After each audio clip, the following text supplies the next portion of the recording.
Chosen one. The air around you is not ordinary. You can feel it pressing on your spirit. Like thunder rumbling before a storm, the second week of September will not pass quietly. Heaven is sounding an alarm, and you are meant to hear it. Imagine standing on a watchtower in the middle of the night. The land is still, but then a horn blasts across the darkness. That sound is not meant to scare you, it is meant to wake you. That is what this moment is, a trumpet in your soul, calling you to prepare. You may ask, why me? Why now? Because you were never built to sleep through history. You were crafted to stand awake while others slumber. Think back to the seasons you waited, the nights you asked, why am I still here? Why do I feel forgotten? Those were not wasted years. Those were the days when heaven was shaping you. Let me tell you a story. There was once a young man who worked in silence, hidden away in fields, while others lived loudly in the city. He watered ground that wasn't his, served people who never saw his worth, and endured years of obscurity. Yet, when crisis struck, he was the only one strong enough to face it. His waiting season became his preparation. You are walking the same pattern. September is the moment when what was hidden in you rises to the surface. Think of yourself as a lighthouse built on a cliff. For years, you looked ordinary, just stone stacked on stone. But when the storm came, and waves struck hard against the rocks, the light inside began to shine. That is what is about to happen in your life. The storm does not destroy you, it reveals you. The prophet Joel spoke of days like these. Chapter 2, verse 1. Blow the trumpet in Zion, sound the alarm on my holy hill. Let all who live in the land tremble, for the day of the Lord is coming. It is close at hand. Do you feel it? The trembling Joel described is not fear for you, it is confirmation. You are not standing at the edge of disaster. You are standing at the edge of destiny. Chosen one. September's shaking is not to break you. It is to separate you. Those who built on shallow ground will fall. But you, who have endured the pressure, will remain. You are the lamp in the storm, the clay in the potter's hands, the watchman on the wall. So hear this, do not ignore the trumpet. Do not drown it out with distractions. Do not roll over in spiritual sleep. The hour has come to be alert, to steady your spirit, and to lift your head. The trumpet was not blown for the crowd, it was blown for you. This is your step. Mark yourself as awake. Share this word so another watchman can rise beside you. Like this message as a sign that you choose to stand, not sleep. Subscribe so you don't miss the next call heaven is sending. And as an act of faith, comment the number 777 below. Let it be your declaration. I hear the trumpet.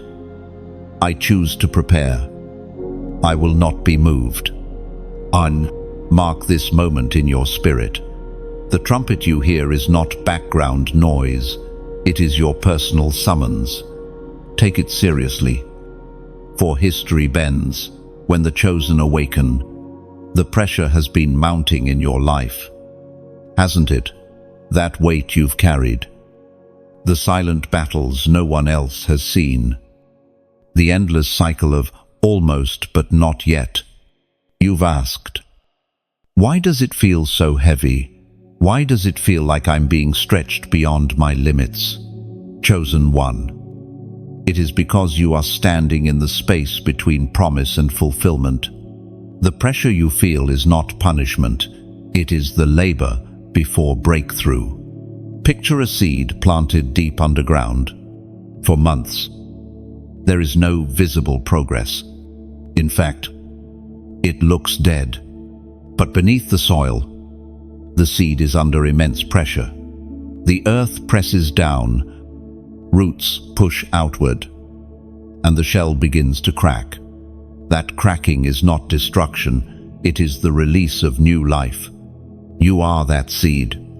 The pressure you feel is the soil of destiny, pressing you into your true form. I know it is not easy. Every delay feels like rejection. Every closed door feels like a verdict. And yet, the truth is different. Those delays are the very thing building the endurance you will need for what is coming. You see, God does not prepare you on the mountaintop. He prepares you in the valley. He strengthens you not in applause, but in silence. There was once a man named Joseph. His dreams were grand, yet his life looked like contradiction. Betrayed by his brothers, sold into slavery, forgotten in prison, pressure upon pressure. But every moment of pressing was shaping him for the day he would rise to feed nations in famine. Without the pit, he would never have survived the palace. Without the prison, he would never have carried the wisdom to rule. You too are in such a season. It feels unfair, but it is forming something far greater than comfort. It is forming capacity. Think of the blacksmith shaping iron. The fire roars, the hammer strikes, and the metal bends under force. To the untrained eye, it looks violent, but the smith knows what he is doing. He is forging a sword, and every strike is intentional. In the same way, each strike you've endured has purpose. The pain was not wasted. It was shaping you into a weapon of light. 1. The enemy cannot dull. The Word of God reminds us through the Apostle in his letter to the Romans, chapter 5, verse 3 and 4. We glory in sufferings, because suffering produces perseverance, perseverance, character, and character, hope. Can you see it? The very weight you despise is birthing something holy. Perseverance, character, hope. These are not gifts that arrive in comfort. They are treasures mined only through pressure. Chosen one. The pressure is not random. The second week of September is not just about events shaking the earth. It is about what has been shaking inside you.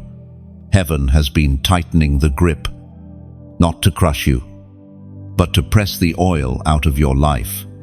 Olive oil flows only after crushing. Wine only comes after grapes are pressed. The beauty you will carry after this season can only be birthed through the weight you now endure. Do not despise the heaviness. It is the signature that something holy is being born. Just as a mother groans before delivery, so your spirit groans before breakthrough. The pressure is the final stretch before you see the promise with your own eyes. And when the shaking of September arrives, you will not be unprepared. You will know in your spirit, this is why I endured. You will stand tall while others bend, because the pressure that once threatened to break you has now become the strength that carries you. There comes a moment when you realize you are not hidden anymore. The mantle of the marked ones rests heavy, and suddenly everything about your journey begins to make sense. All the rejection, the misunderstanding, the nights when people mocked your faith, it was never about weakness. It was evidence that you were set apart. Chosen one. Look at your life. You do not fit comfortably in the crowd. You walk into a room, and people feel unsettled. They sense something on you that cannot be explained. Darkness senses it too. That is why you have faced attacks that others never see. It is because you are marked.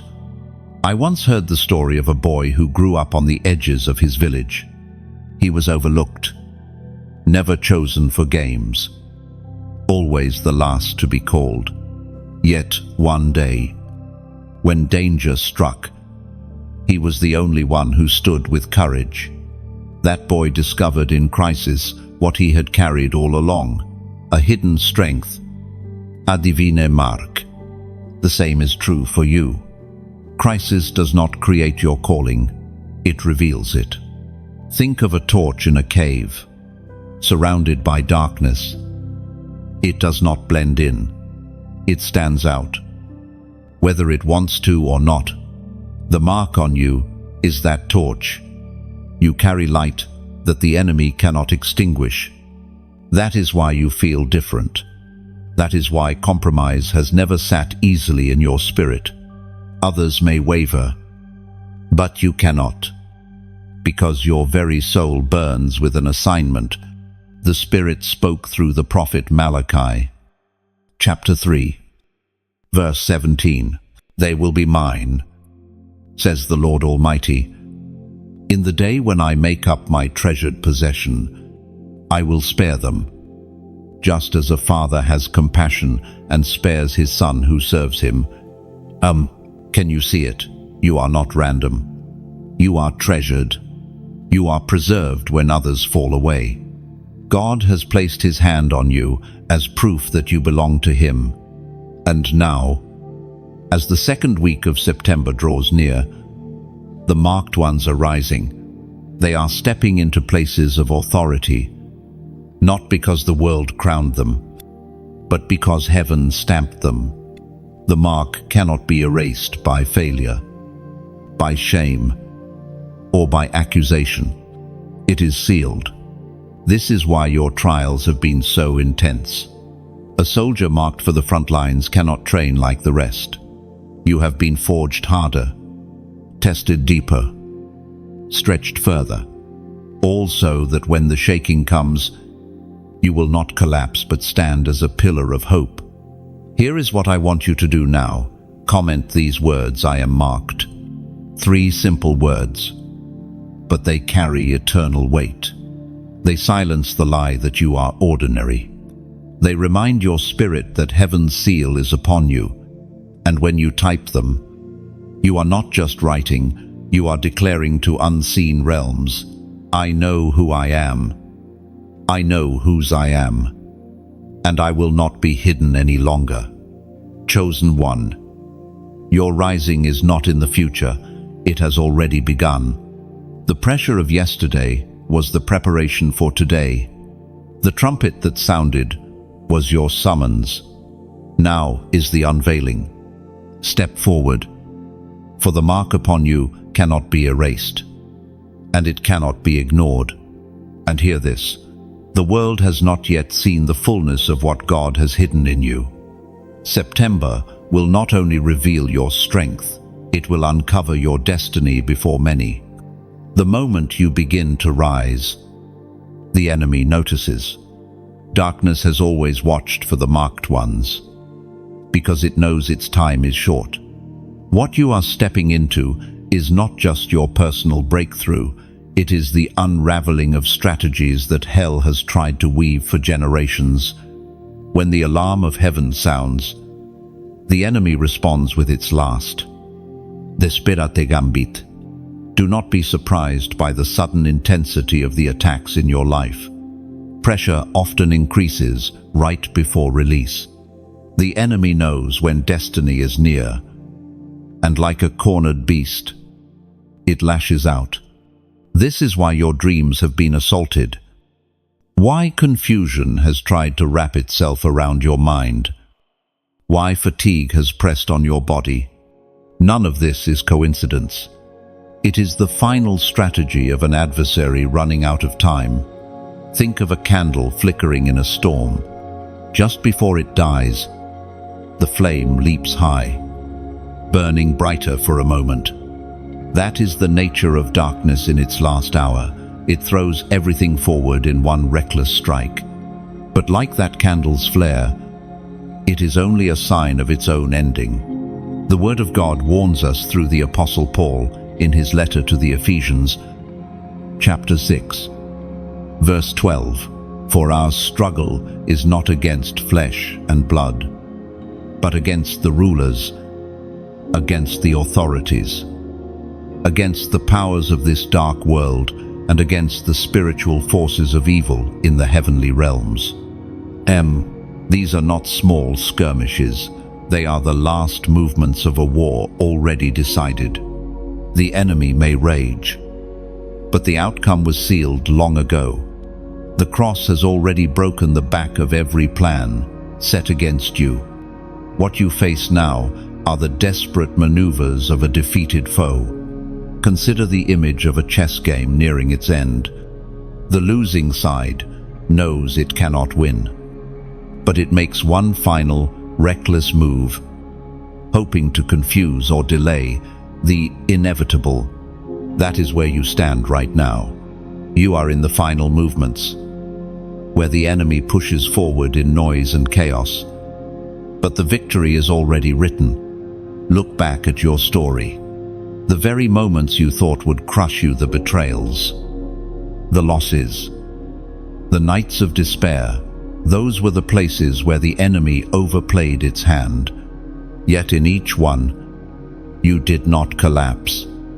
You endured, and in enduring, you became more dangerous to darkness than ever before. The enemy gambled, but heaven preserved you. There is also a paradox here. The fiercer the storm, the clearer your vision becomes. When all else is shaken, you finally see what cannot be moved. The voices of distraction fade, and you hear the steady whisper of God guiding your steps. This is why the enemy's assault, though fierce, is also futile. It only sharpens your awareness of who you are and who he is. So do not mistake the heat of this battle as defeat. See it for what it is, the final gambit, the reckless throw of a losing hand. It is a sign that the unveiling is close, that September's shaking is not random, but orchestrated by heaven to expose both the weakness of darkness and the strength of those marked by God. Stand firm in this knowledge. The enemy cannot write the ending of your story. It can only rage at the chapters heaven has already sealed, and even its last strike, though loud and frightening, will become the stage where your faith is proven and your victory revealed. The storm is not coming to ask your permission. It is coming to test your foundation. When winds rise and the world trembles, there will only be two kinds of people, those who fall and those who stand. Chosen one. You have been called to stand, but standing is not passive. It is not folding your arms and hoping to survive. To stand is to plant your feet in the promises of God, to let your roots sink deeper while the storm howls overhead. The word through Joshua still echoes, "Be strong and courageous." Do not be afraid, do not be discouraged, for the Lord your God will be with you wherever you go. That command was not given in times of comfort. It was spoken on the edge of battle. It was spoken for people like you. Think of a tree battered by years of wind. Its branches may snap, its leaves may scatter, but its roots grip the soil, unmoved. That tree does not merely exist, it declares silently to the world, "I will not bow." You are that tree. The storm is your backdrop, but your stand is your testimony. I recall the story of a soldier who once said, "Courage is not the absence of fear, it is deciding to stay when every instinct says run." That is what heaven is whispering to you now. Stand when others scatter. Hold your ground when others compromise. Lift your head when others sink. Standing firm is not about resisting by your own strength. It is about anchoring yourself in something greater than you. Picture a lighthouse. Waves crashing, winds tearing at its frame, yet it shines. The lighthouse does not survive by luck. It survives because its foundation was carved into the rock. That is the image of your soul when it rests in God's word. And here is where your choice comes in. Not a command, not pressure, but an invitation. When you share light, it is like lifting a torch for another who has lost their way. When you subscribe, it is like stepping into a circle of watchmen, locking arms so that no one faces the night alone. When you decide to let this word take root, it is like opening the shutters of your house so the dawn can flood in. These are not empty acts. They are symbolic gestures of alignment. They whisper, I choose to stand. I choose to be part of the unshakable. No one can force this. It is yours to embrace freely. Think of it like this. A river is strongest, not because it resists the flow, but because it embraces its course, carving valleys and shaping landscapes. Your yes to God's call is that river. It may start quietly, but over time, it reshapes everything around you. So stand. Chosen one. Stand with courage. Stand with hope. Stand with the quiet defiance of someone who knows storms pass, but the rock remains. And if this word resonates in your spirit, let your actions mirror your heart. To like is not a casual tap. It is as if you plant your flag in the ground and say, I belong here. I will not be moved. To share is like striking a match in the darkness, handing your flame to another soul who thought they were alone. To subscribe is like stepping onto a great ark before the flood, joining the company of watchmen who refuse to sleep while the trumpet sounds. Every act becomes more than digital. It becomes symbolic. It is your way of engraving your stand into eternity's pages. And together, the marked ones rise, unshaken, shining, declaring to the storm itself, we will not move. You have felt the stirrings, you have heard the alarm, and you have endured the pressure, but now the language of heaven begins to unfold in ways that cannot be explained by coincidence. Prophetic numbers move through time, like threads woven into a greater tapestry. They are not superstition, they are signals, placed deliberately to remind you that heaven has marked this season. Chosen one. You know what it is to glance at a clock and see the same number repeating, or to notice a pattern in places that should be random. Those moments are not trivial, they are whispers.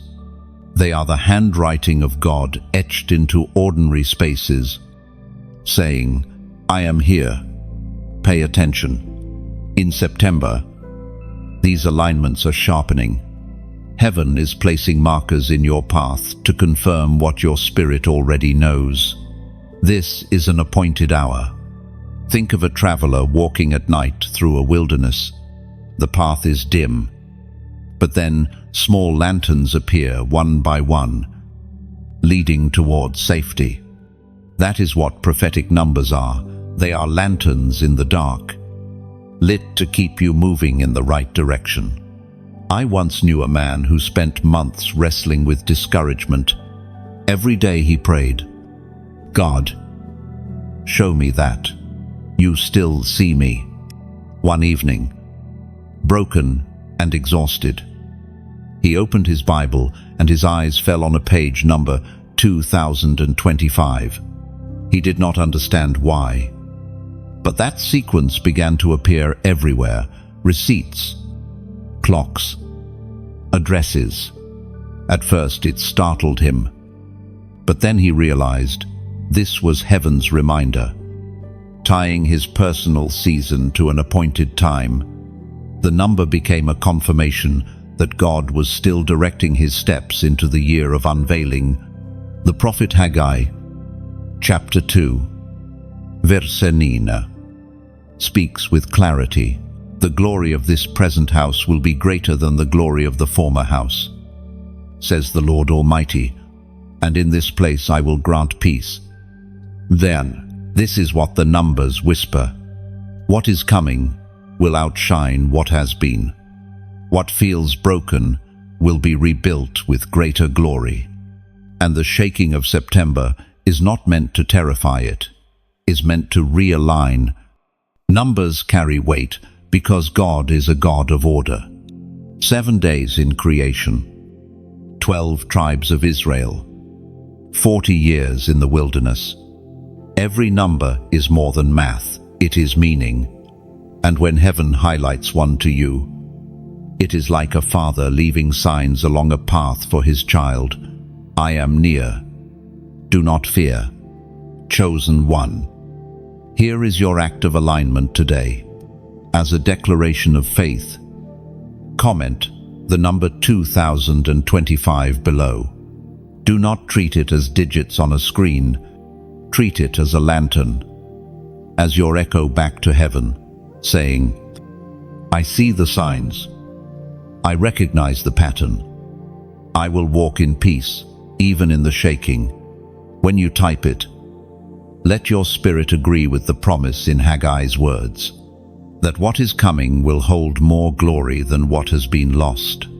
That peace will anchor your steps, that your foundations will not crack even when the world trembles.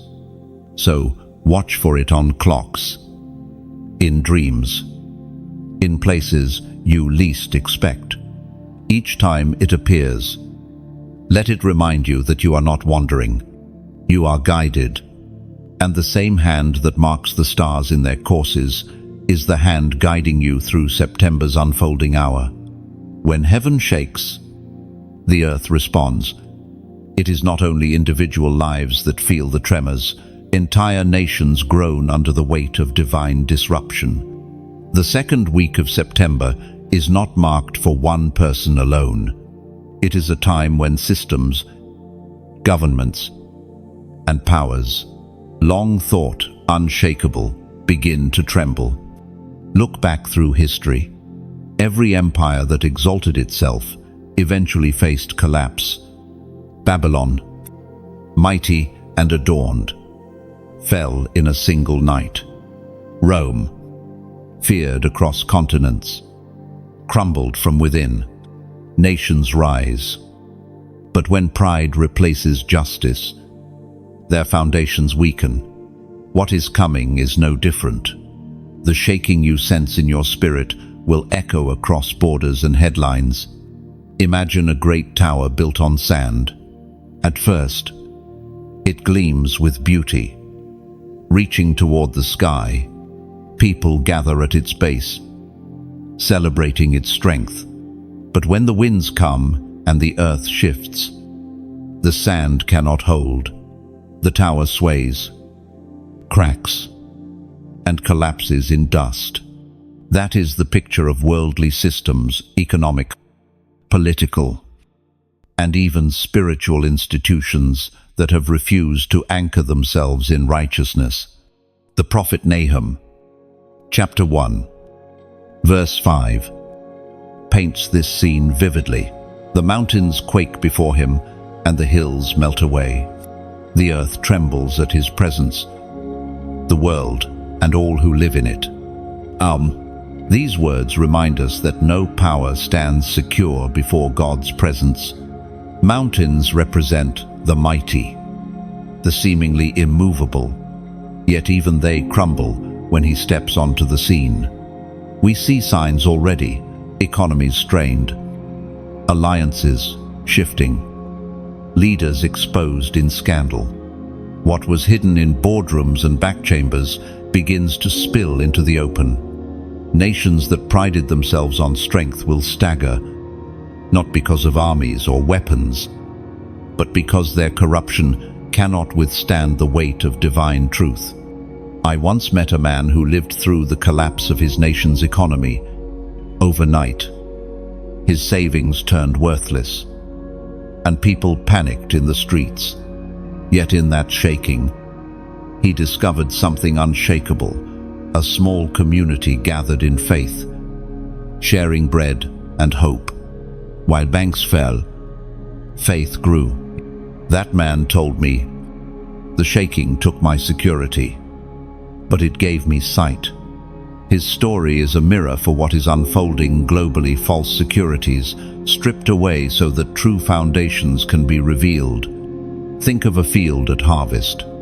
The farmer swings the winnowing fork, tossing grain into the air. The wind carries away the chaff, and only the wheat remains. Nations too will face this winnowing. That which is empty, corrupt, or unjust will be blown away. What carries true weight will remain. But do not let fear grip you. The shaking of nations is not chaos without purpose. It is cleansing. It is the hand of God pulling back curtains, tearing down idols, making way for what is pure. Those who built on lies will fall, but those who built on truth will shine more clearly than ever. In this time, you will see headlines that feel overwhelming, but behind every report lies the deeper reality.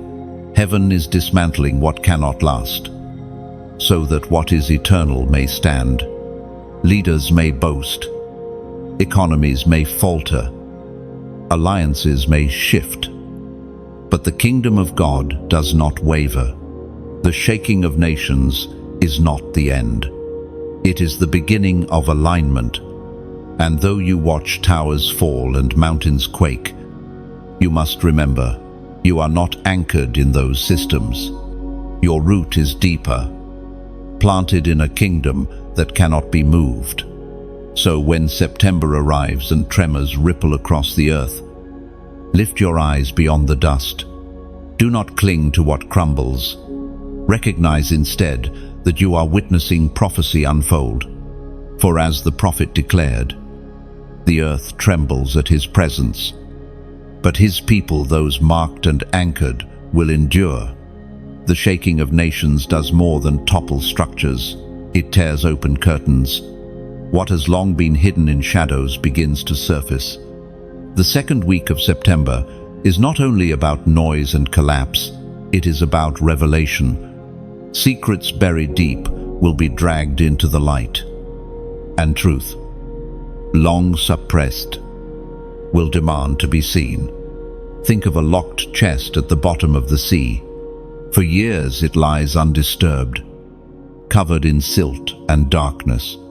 But when the currents shift and the seabed quakes, the chest cracks open, spilling its contents into view. That is the image of what is happening now. Governments, institutions, even families, anything built on lies, will not be able to hold their secrets much longer. This exposure is not cruelty. It is mercy, though it may not feel like it. For truth must surface before healing can begin. A wound left hidden festers. A wound revealed can finally be cleansed. So too with societies and with hearts. The prophet Jeremiah, chapter 16, verse 17, recorded the voice of God. My eyes are on all their ways. They are not hidden from me, nor is their sin concealed from my eyes. And for what people imagine is buried, God has always seen. The illusion of secrecy was only temporary. And in this season, his gaze is unveiling what human hands tried to cover. Stories will emerge. Leaders once praised as heroes will be unmasked. Deals made in silence will echo loudly in exposure. Hidden betrayals in relationships. Private compromises, thought harmless. Even lies told to oneself. All of it will come into the open. It will feel like floodwaters bursting through a dam. But again, this is not for destruction. It is for clarity. Imagine wearing a mask for so long that you forget your own face. When the mask is torn away, the air feels raw, even painful. But it is the only way to breathe freely again. Exposure is that moment, the painful tearing that makes way for honesty. There was once a woman who hid her sickness, ashamed of what others might think. For years she smiled, pretending everything was fine. But the illness grew, weakening her day by day. One night, unable to bear it any longer, she confessed to a close friend. That confession was the beginning of her healing. What secrecy chained, exposure released. Her story mirrors what God is doing on a larger scale. Think also of stained glass in a cathedral. From the outside, it looks dull, even ordinary. But when light streams through, the colors blaze with beauty. The exposure of truth is like that light. It does not create the design, it reveals what was always there. This is the reason September's shaking carries weight. It is not only shaking walls but pulling back veils. It is confronting illusions, revealing motives, and forcing choices. Those who built carefully in light will be vindicated. Those who hid in shadows will be revealed. Do not fear this uncovering, for you are not called to shame. You are called to clarity. What God exposes, He intends to heal. What He reveals, He intends to redeem. And though it may sting to see truth bare, it is better than suffocating under layers of pretense. So, when you see secrets coming to light, do not look away. Understand that you are witnessing mercy disguised as shaking, for in exposure, God prepares the way for justice, for freedom, for the kind of peace that only lives in truth. When everything is shaking, your greatest weapon is not hidden in your hands, it is carried in your mouth. Your words are not noise, they are swords. The second week of September will demand that you wield them with precision, because silence is no longer an option. From the beginning, creation itself responded to words. Let there be light, and light appeared. Words carry power to shape, to cut, to build, to uproot. The enemy fears not only your prayers but also your declarations. For when you speak in alignment with heaven, you release authority that darkness cannot withstand. Think of a soldier sharpening his blade by firelight.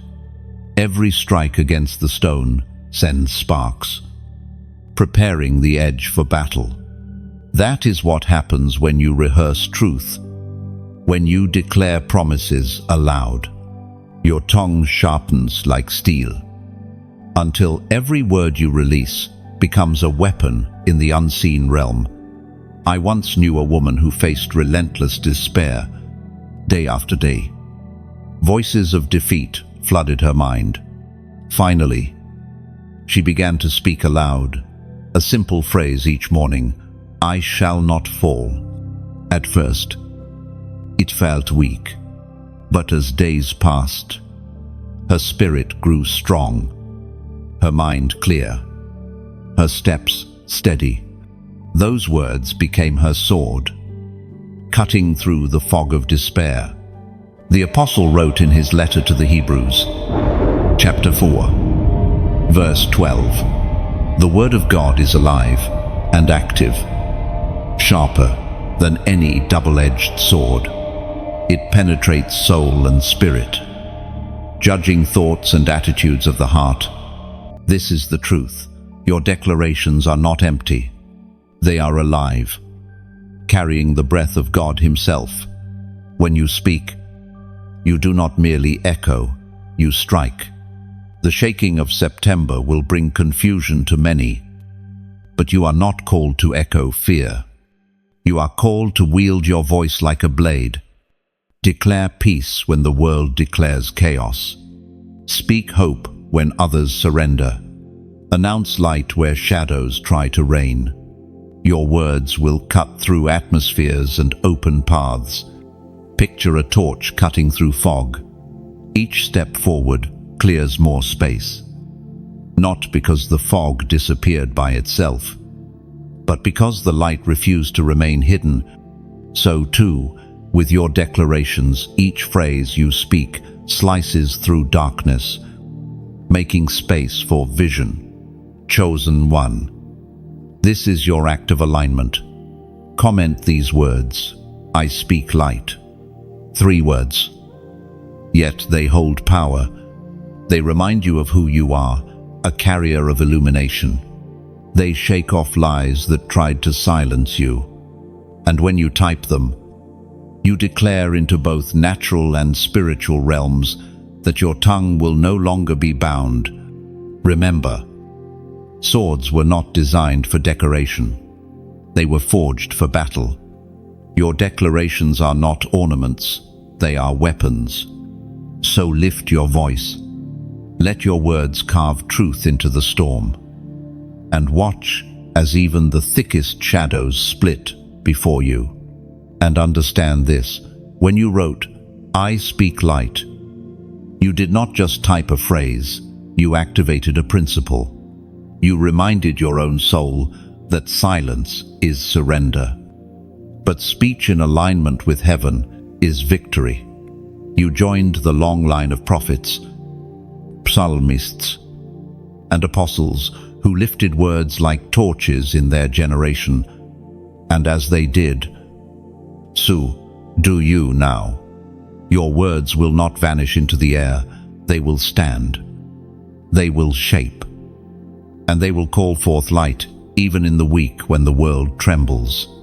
There is a remnant in every generation, a group not defined by numbers, wealth, or influence, but by endurance. They are the ones who refuse to bow when the crowd kneels, who refuse to run when the storm breaks. They are not many, but they are unstoppable. You are among them. The world sees them as ordinary, yet heaven calls them pillars. Their strength is not in what they carry in their hands, but in the fire that refuses to die in their hearts. They are like coals buried in ash, seemingly dim, until the wind of God blows. And suddenly, they glow brighter than ever. I once met a man who survived war. His town was destroyed, his family scattered, his future uncertain. Yet when others collapsed in despair, he built a table in the ruins and fed anyone who came. His words were simple: if I still have breath, I still have purpose. That is the heart of the remnant. Loss cannot silence them. Pressure cannot crush them. They rise, even from ashes, because their roots are not in circumstance, but in God. The Apostle Paul wrote in his second letter to the Corinthians, chapter 4, verse 8 and 9, we are hard-pressed on every side, but not crushed, perplexed, but not in despair, persecuted, but not abandoned, struck down, but not destroyed. And this is the anthem of the unstoppable remnant. They bleed, but they do not break. They stumble, but they do not fall. The shaking only proves their endurance. For when the dust clears, they are still standing. Think of a mountain stream. Rocks try to block it. Branches fall across it. Yet it keeps flowing. It bends. It twists. It carves new paths. But it does not stop. That is you, chosen one. The remnant flows with resilience, shaping the very landscape that tries to resist them. Or imagine a lantern in a storm. Rain drenches. Winds whip. Yet the flame refuses to go out. Instead, the storm makes its light more visible. Because in darkness, even the smallest glow becomes a beacon. The remnant shines in the same way. Storms only reveal them. Now, let me speak to your heart with gentleness. When you like this message, it is not about algorithms or numbers. It is like setting your own lantern in the window, letting others see that you stand with the remnant.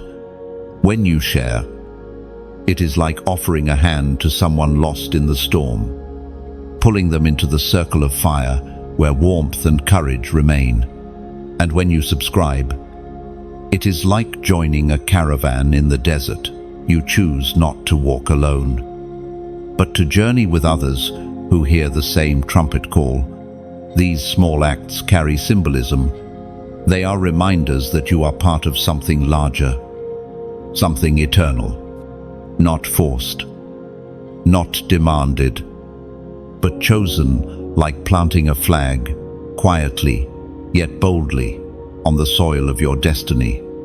You are not weak for feeling tired. Even the strongest remnant knows weariness.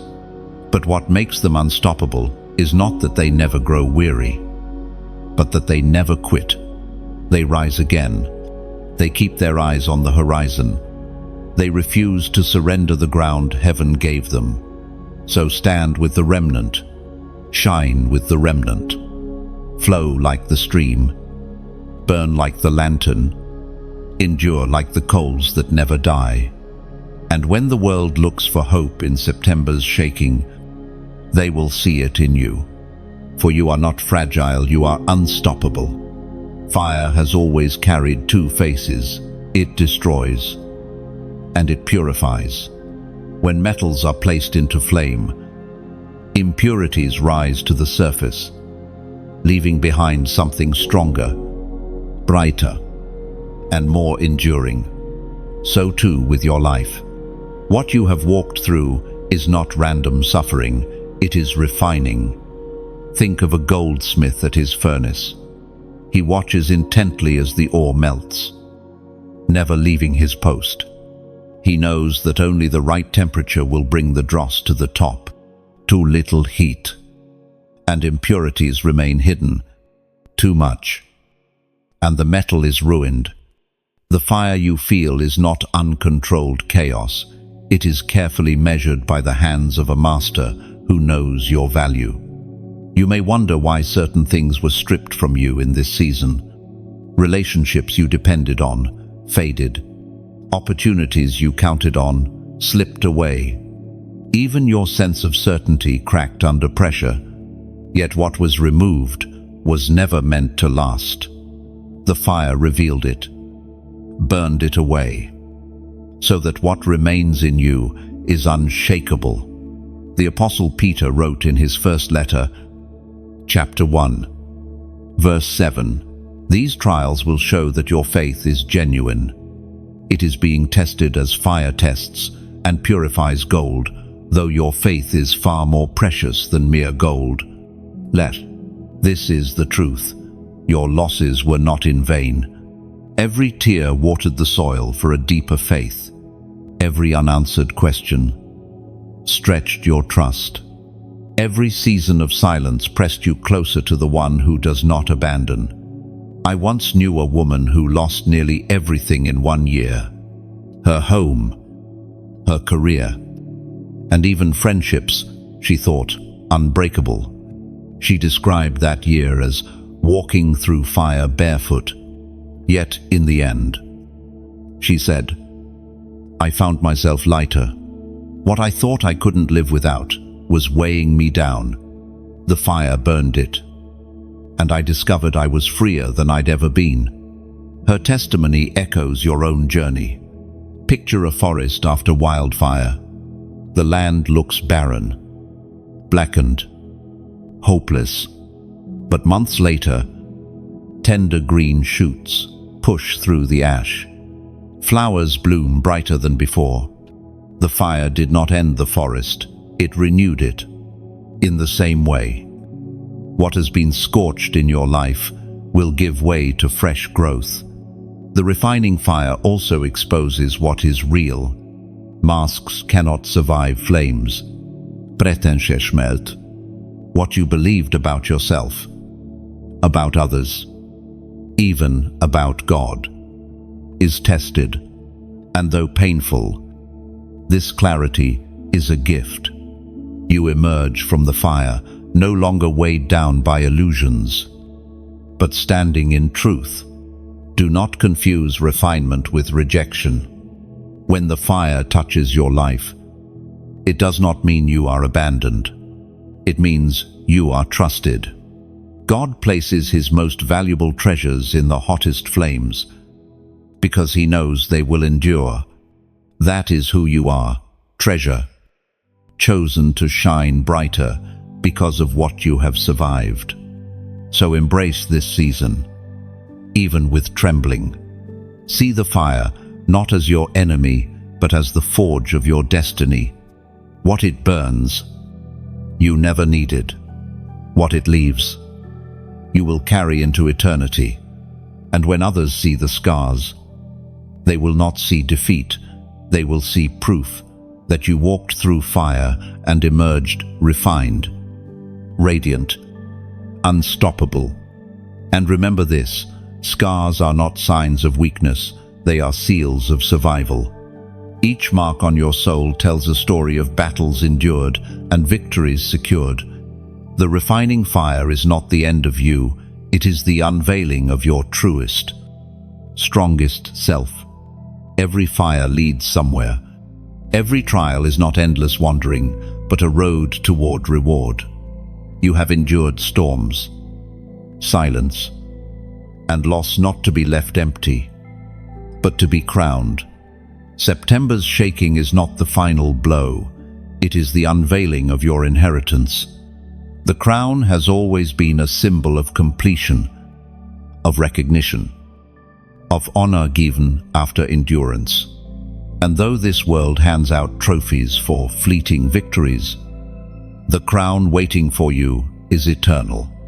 It cannot tarnish, it cannot be stolen, and it will not fade. Imagine a runner on a long and brutal race. Their body aches, lungs burn, legs nearly give out, yet they see the finish line ahead. And suddenly the pain feels different. It becomes proof that they are close. You are that runner, and the second week of September is that final stretch. You have carried weight few could bear, but the crown is near. The Apostle James wrote in his letter, chapter 1, verse 12, "Blessed is the one who perseveres under trial, because, having stood the test, that person will receive the crown of life that the Lord has promised to those who love Him." And this is the promise that steadies your steps. Not just survival, but reward. Not just endurance, but recognition from heaven itself. I once heard the story of a man who worked quietly in his village, uncelebrated and unnoticed. He gave his time to help others, to feed the hungry, to pray in silence for those who mocked him. When he died, people discovered journals filled with prayers for them by name. Though the world never crowned him, heaven did. His reward was greater than applause. It was eternal honor. That story is a mirror for you. The crown you seek will not be placed by human hands, but by divine ones. Think of a tree in winter. Its branches are bare, its form unimpressive. Yet, deep inside, life waits. When spring arrives, blossoms crown its branches, declaring survival through the cold.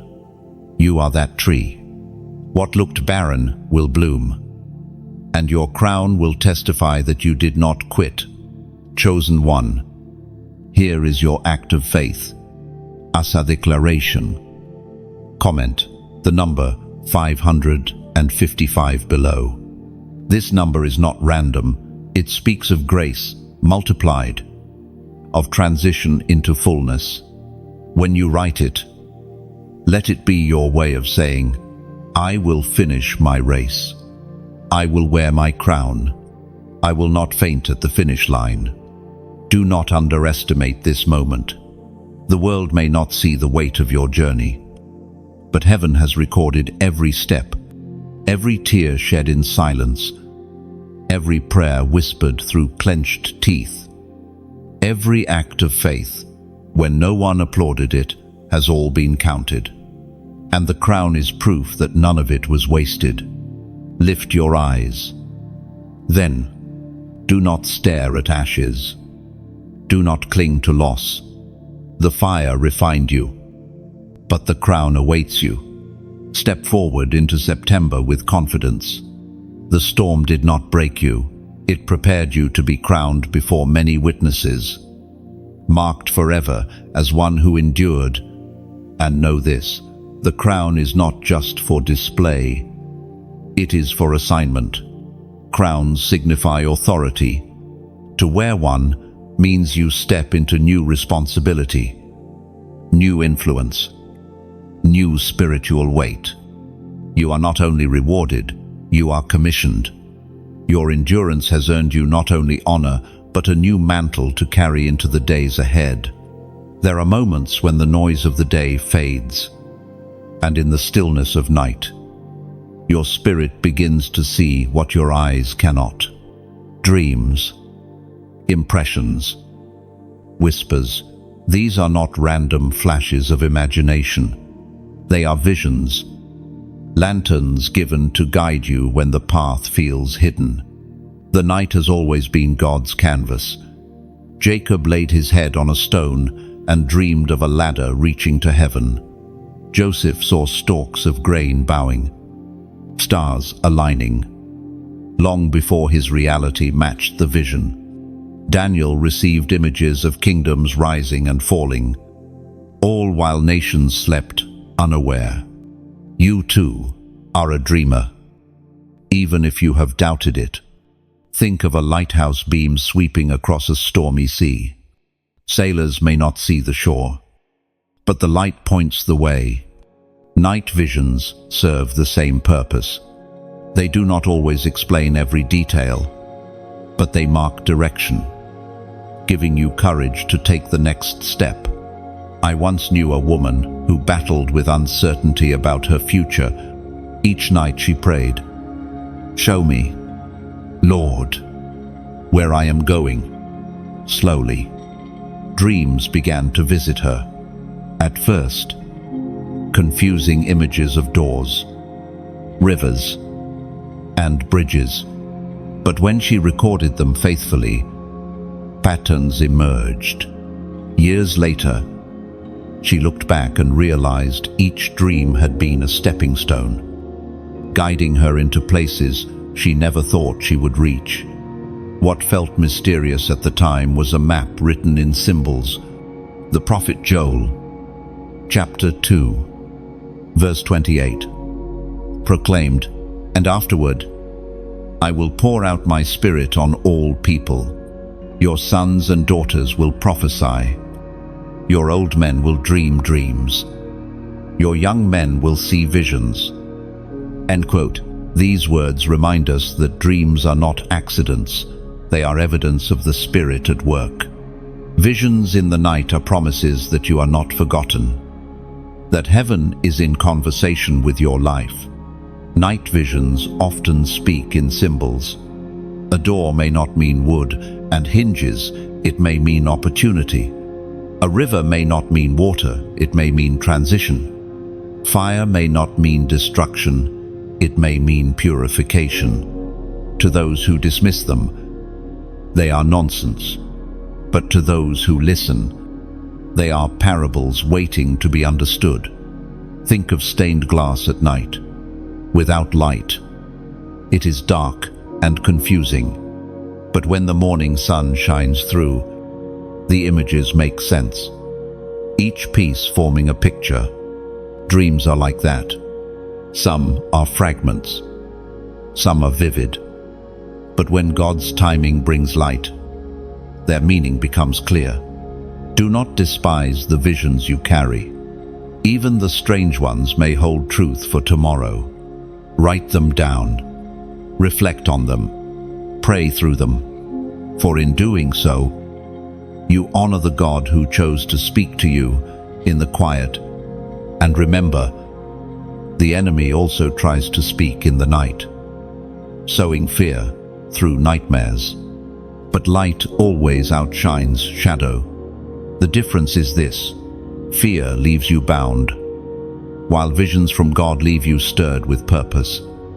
Even if you don't yet understand, the second week of September is a threshold, and visions in this time are keys. They may not unlock every door today, but they prepare your heart for tomorrow. Do not ignore them, for in the silence of night, heaven is still speaking. And when you awaken with fragments of a dream still clinging to your spirit, treat them tenderly. They are not just fleeting shadows, they may be divine fingerprints, subtle reminders that even while you sleep, God is writing chapters of your destiny.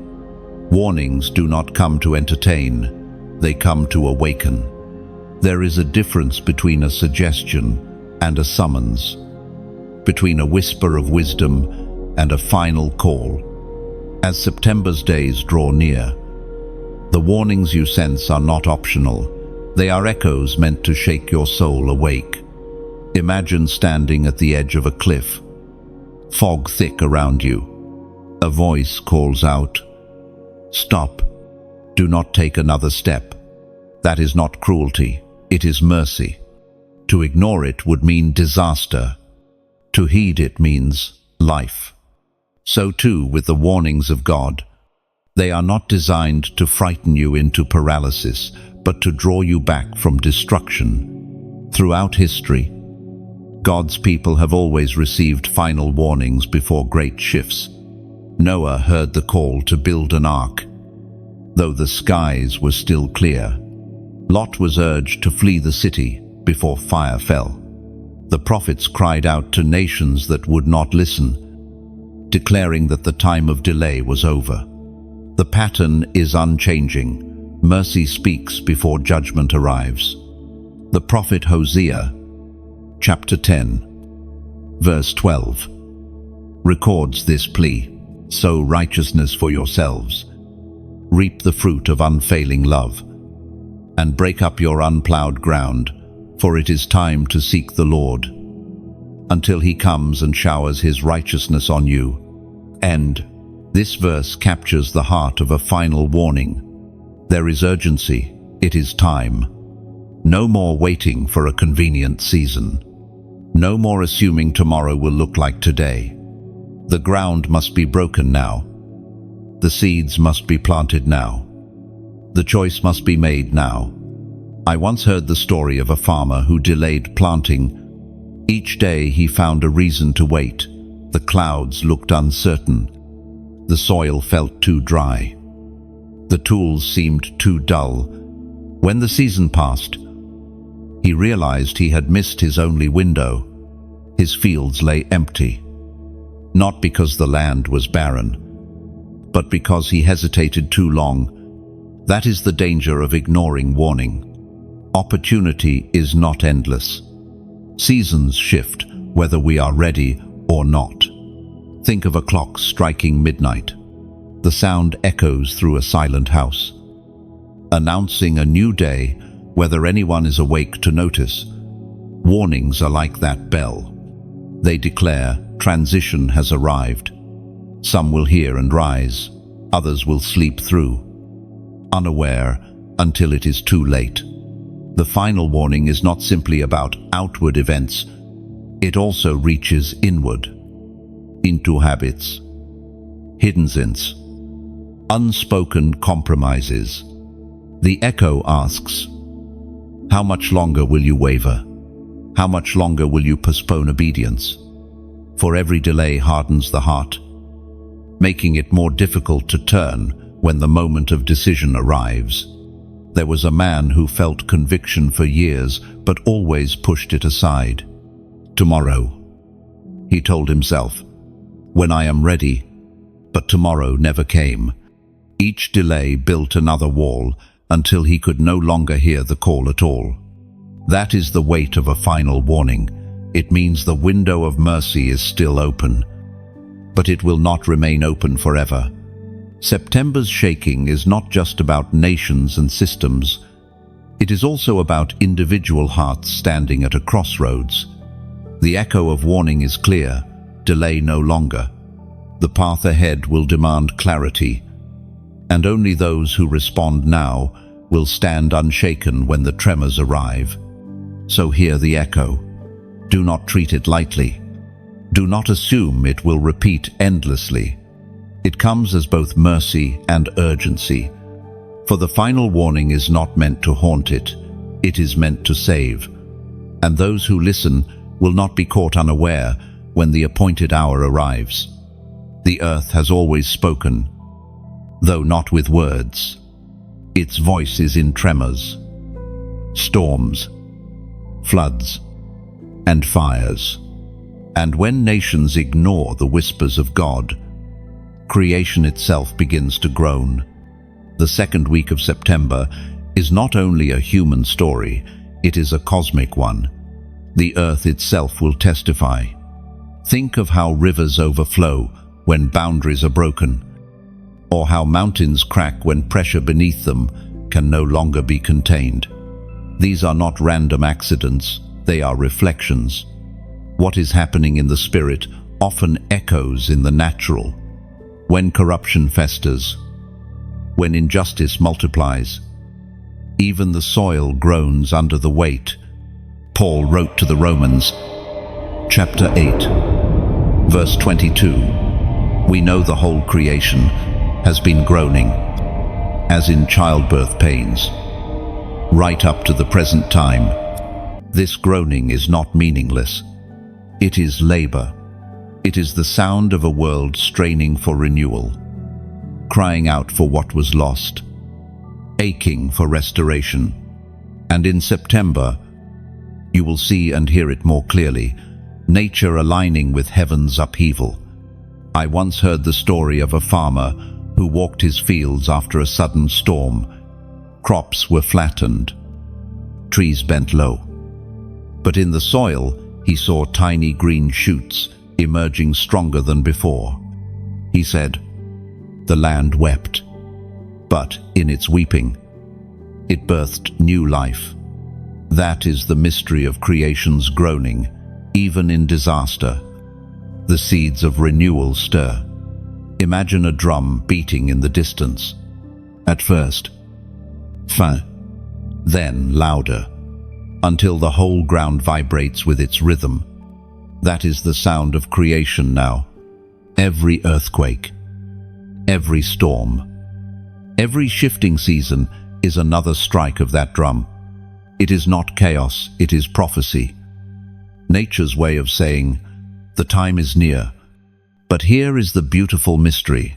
You are invited to respond, not to fear, but to align. When you like this word, it is like placing your ear to the ground, acknowledging the drumbeat and saying, "I hear creation's cry." When you share, it is like planting a tree whose roots will feed generations, extending life where others only see loss. When you subscribe, it is like building a shelter in the storm, joining others beneath the same roof of hope, refusing to stand alone when the earth itself trembles. And when you leave your comment, it is not mere text, it is like carving your name into stone. It is your way of saying, "I will not ignore the groaning. I will stand in harmony with what heaven and earth are declaring." These actions, though small, become symbols of alignment, visible signs of an inward choice, chosen one. The earth's groan is not only sorrow, it is anticipation. Just as a mother's cry in labor is not despair, but expectancy, creation's shaking is preparing the stage for glory to come. When you see storms, do not only mourn their destruction, listen for what they are birthing. When the ground quakes, do not only fear the fracture, remember that seeds germinate best in broken soil. Lift your eyes beyond the rubble. Feel the pulse beneath your feet. The earth is speaking, and its voice agrees with heaven's. The old is passing, the new is near, and you, standing here, are part of the testimony. So let your response be more than passive. Let it be the lighting of a lantern, the planting of a seed, the sheltering of another soul. In every gesture, in every like, every share, every comment, every subscription, you are choosing not just to hear, but to harmonize with creation's cry. For the earth groans, heaven thunders, and the chosen ones rise. Together, they become a chorus that no storm can silence. Glory does not appear in the absence of struggle. It emerges from within those who endure the furnace and refuse to surrender their song. What you have walked through in silence, what you have carried in pain, is now transforming into light that others cannot ignore. The season ahead is not just about surviving the shaking, it is about glory being revealed in you. Glory is not the applause of people, nor is it the glitter of wealth or position. Glory is the radiance of God reflected in the human soul. It is when others look at you and see not scars, but strength. Not ashes, but beauty. Not defeat, but resilience. Think of a diamond. At first it is buried deep, hidden in rough stone, unnoticed by anyone. Only through immense pressure and careful cutting does its brilliance emerge. You are that diamond. The pressures of your past were never meant to bury you, they were shaping you for this unveiling.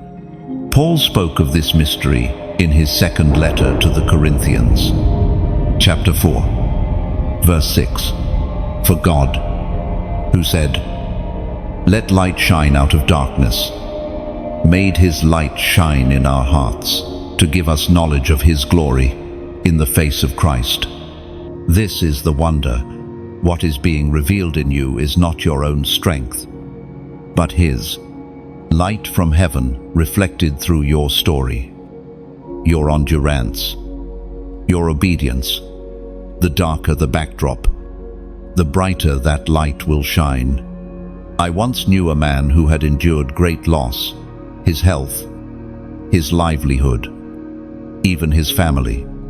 Many expected him to collapse under despair, yet when people spoke with him, they always left with peace, as if they had touched something beyond this world.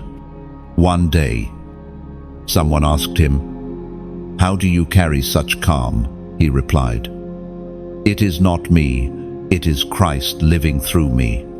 That is glory revealed. Not loud, not boastful, but undeniable." Imagine a clay lamp in ancient times. Cracks form in its surface after years of use. At first glance, it looks weak, even broken. But when oil is poured inside and the flame lit, the cracks allow light to shine through in unexpected places. The lamp's weakness becomes its brilliance.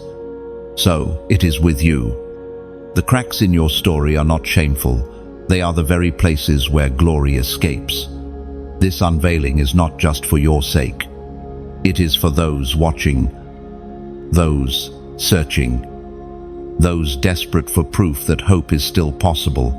When they see you walk unshaken through September's tremors, they will know it is not ordinary strength, it is glory revealed. Glory also carries weight. It is not only beauty, it is responsibility. To carry glory means you become a torchbearer, a signpost, a living witness of God's faithfulness. It means that your endurance was never for you alone, it was to light the way for others. Think of a sunrise breaking after a long night. The world stirs, shadows retreat, hope awakens.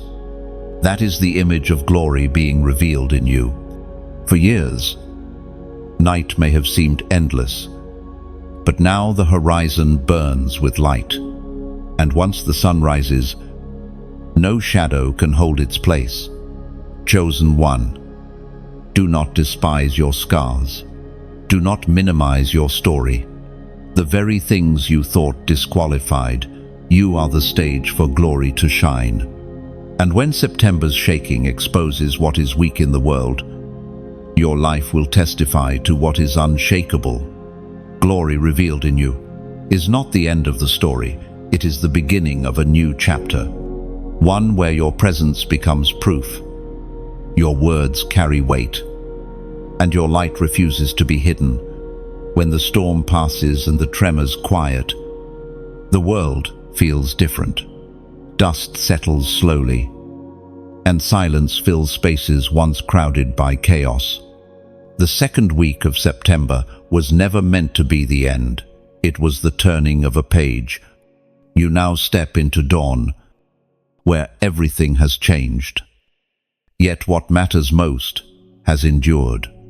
The dawn, after shaking, carries a strange beauty. Buildings may lean, systems may crumble, but the air itself feels lighter, as though creation has sighed in relief. Those who ran are still searching for direction. Those who stood are now beacons, steady against the new horizon.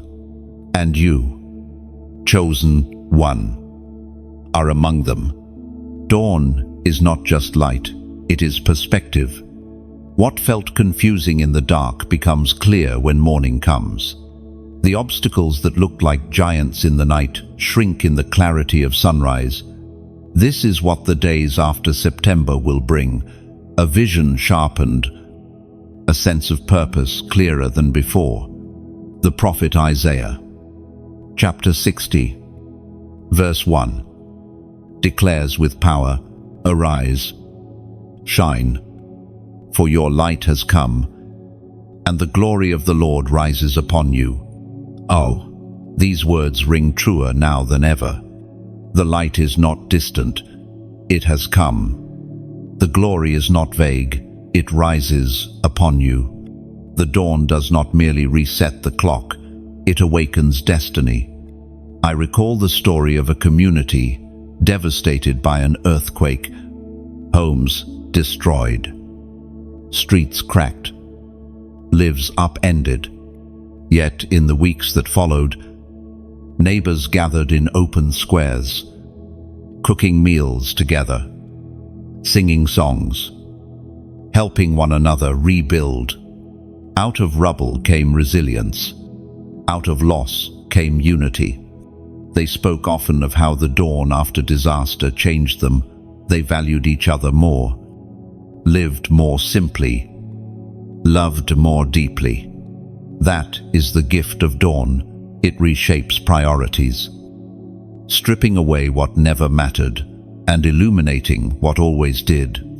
Think of a battlefield at first light. Smoke clears, silence falls, and scattered across the ground are both scars and survivors. The survivors are not unchanged. They carry marks, but they also carry testimony. You are one of those survivors, not a victim of the shaking, but a witness to its purpose. The dawn also brings responsibility. Those who endured are entrusted with rebuilding, just as Nehemiah once rebuilt the walls of Jerusalem stone by stone. So you are called to build not just structures, but lives, communities, hope itself. The shaking revealed what cannot last, but dawn invites you to lay new foundations. And do not forget, dawn is also prophecy. It whispers that night, no matter how long, is temporary.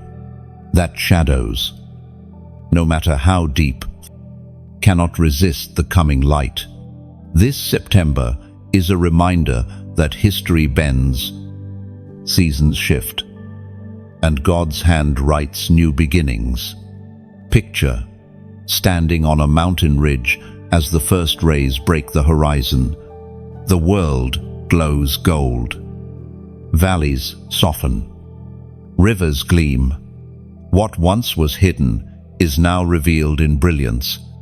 That is the landscape of your spirit now. You see differently. You walk differently. Because you know what it is to endure the dark and welcome the light. Chosen one. The dawn after September is not a return to what was, it is a step into what will be. A prophetic future where the marked ones carry glory, where the remnant shines, where truth and light stand firm, no matter how fierce the night had been. And though the shaking changed everything, you remain, stronger, brighter, crowned, unshakable. The script has carried you through alarms, pressure, fire, visions, and dawn. You have walked step by step into September's unveiling, and now the message rests in your hands. But this is not the end. It is the threshold of your own choice. When heaven shakes the earth, you are invited not just to listen, but to live awake, to stand when others collapse, to shine when others hide, to rebuild when others mourn. That is the mantle of the chosen one. And here, in this moment, your response matters. To like is not a small act. It is as if you set your stone into the altar, saying, I was here. I heard. I stand. To share is more than a click. It is like handing a torch across generations, lighting paths for those who would otherwise stumble in the dark. To comment, even a few words, is like carving your name into history's tablets, marking your agreement with heaven's voice. And to subscribe is not routine. It is like joining a living covenant, staying tethered to the watchtower so that no trumpet call escapes your hearing. These acts are not demanded, they are invitations. They are symbols, gentle but weighty. They transform this moment from hearing into responding, from watching into participating. So let your heart decide. If the words have stirred you, let your action echo that stirring. Plant your stone, pass your torch, etch your agreement. Step into the circle of watchmen. For September is not just a date, it is a doorway. And as you walk through it, may your voice, your stand, your light join the chorus of chosen ones across the earth, declaring together, we will not be moved.